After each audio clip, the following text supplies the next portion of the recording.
it comes to the TV show Painkillers, I'm going to be completely honest, I found it to be an amazing watch. I actually binged watched the first 4 episodes, which to me is something I rarely do, unless it's a comedy or unless the show really is hooking, which says a lot about the show. What I really enjoyed was the performances in this show. I think that as the show progressed, you really see the dramatised and emotional moments from these actors, and they pulled it off with ease. Something I also enjoyed was the soundtrack. I really enjoyed it, seeing sometimes the songs being used in an ironical, mocking sense. I think that was quite cool of them to do. My main thing that I enjoyed was seeing the neo-noir narrative, as the show starts off in the 2010s, but it predominantly goes back between the late 90s to the early 2000s, showing us, the audience, of Oxycontin, how it came about and how it was labelled quite a big but controversial opioid in the US. I was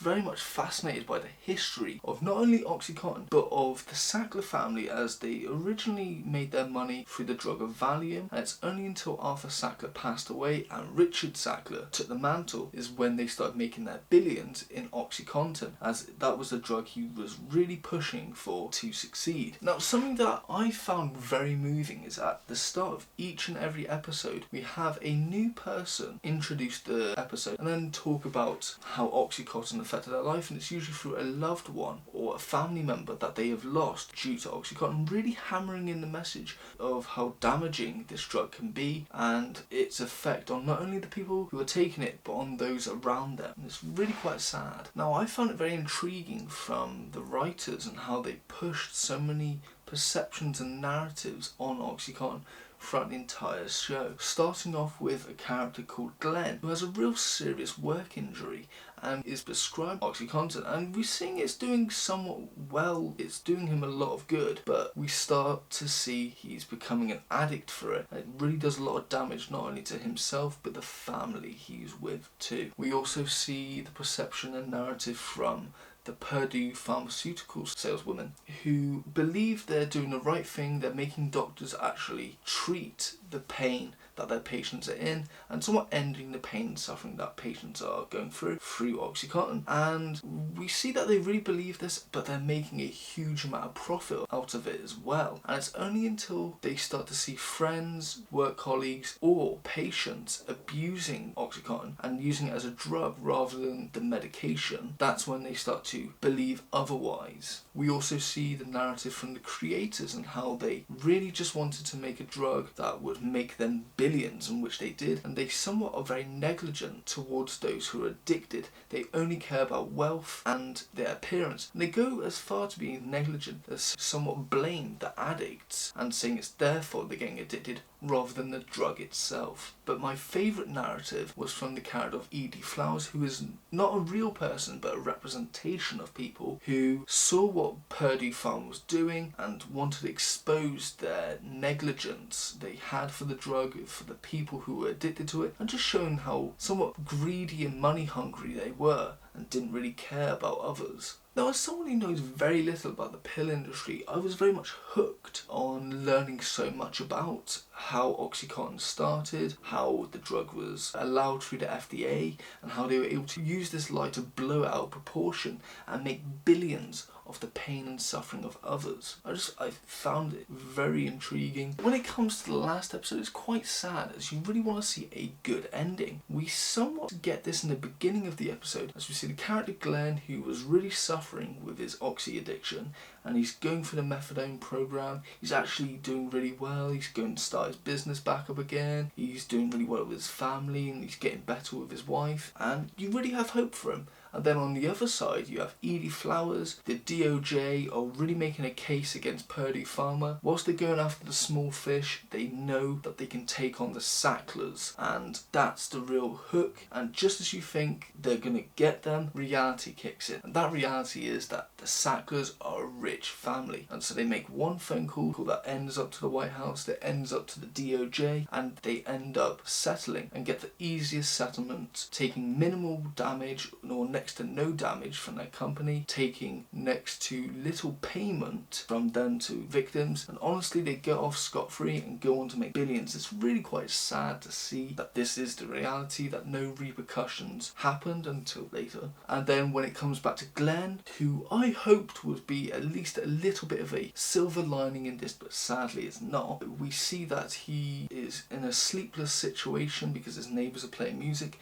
Goes to check on his neighbours and finds Oxy, and this really kicks you while you're down. It's quite sad. Now when it comes to criticisms, I only really have two. Firstly, like I said earlier, it's a very non-linear storytelling structure, and I kind of wish they'd just put little timestamps here and there, as during the first 3 episodes it really jumps all over the place and it's quite confusing. And for me personally, I always research just so I know where I'm at, but some people might not like doing that. And so, for those viewers, they might be baffled as well. My second criticism is towards Richard Sackler, as they portrayed him as somewhat of a schizophrenic. Now, I know nothing about the person, but they made him seem like he was talking to his deceased uncle a lot of the time. Somewhat how like Dexter talks to his dead father, his dead brother occasionally, and in the new series, his dead sister. I just didn't quite understand why they did this. It was a very interesting, creative choice, but also a very strange and disturbed one. It even gets more disturbed when the last time we see his character, he's being beaten nearly half to death by his own uncle. It just really was baffling. But yeah, overall, I found it to be a very hooking plot, a lot of great acting, a real emotional story, and just I really enjoyed learning a lot about the pharmaceutical company and what they were doing to America. And what they are doing to America. Now, is this show good? I'd say it's amazing. Now, rating wise, I would give it a 9 out of 10. But would I rewatch it? Not at the moment. With a show like this, I'd say you have to give it about 2 to 3 years before going back and enjoying it, as it's definitely political and it's somewhat fires you up. But I still would rewatch it, but just not at this moment. Now, when it comes to recommendations, I do have quite a few. First, starting off with the film Love and Other Drugs, as there are pharmaceutical reps in this TV show, and it reminded me of Jake Gyllenhaal's performance in that film. Now, obviously, the film is more on the comedic side, and they're selling different type of products. In Painkillers, they're selling Oxycontin, which is a very deadly, serious drug. In Love and Other Drugs, they're selling Zoloft, which admittedly I don't know much about. They're also selling Viagra, which I'd rather take Viagra than take that, just saying. So definitely recommend that. I would say the TV show Dopesick. Now, I have not seen this show, but when researching and looking for other recommendations, this show popped up the most. A lot of people said about this show being very good, very similar to this. And Dopesick was made first, and it's got a very star-studded cast. Michael Keaton, Rosario Dawson, Will Portner. Definitely interesting cast. It looks very intriguing, made by Disney, so I'm definitely looking forward to watching that when I have a chance. Next, I would recommend Chernobyl, as again, like this, it's about someone trying to expose the truth of what really is going on with Chernobyl. Obviously, what happened was kept very hush-hush, and they wanted to reveal it to the world so this never happens again and certain people aren't victimised or blamed. And both shows share this, that is, they use one character to represent a whole bunch of people. In Painkillers, they used the character of Edie Flowers to represent a bunch of people in the District of Justice to going after Purdue, and then we have a female scientist from Chernobyl representing a whole group of scientists who were trying to expose the truth as well. Definitely recommend. Chernobyl is an amazing show. Next, I would recommend Goliath, specifically the first series,